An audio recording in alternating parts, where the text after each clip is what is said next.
So the word rest day is very misleading for the guys back home. The only guys getting rest today is the 4 in the cockpit of these cars. The rest of us are hard at work. The cars arrived late yesterday afternoon.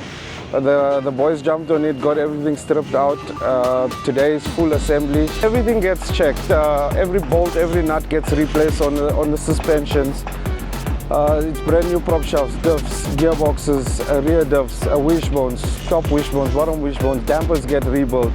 The tuning gets checked, everything gets checked again, filters, you name it. It's a full bolt and nut check, oil check. So it's a full rebuild in like I say, 24 hours. Okay, so it's important that this gets done because the next 7 days is, if you put it in perspective, it's the same as the whole South African Championship in 1 week. Replacing the steering rack.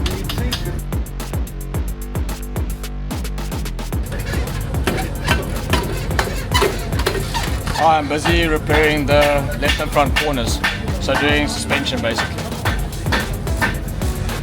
I'm replacing the steering rack.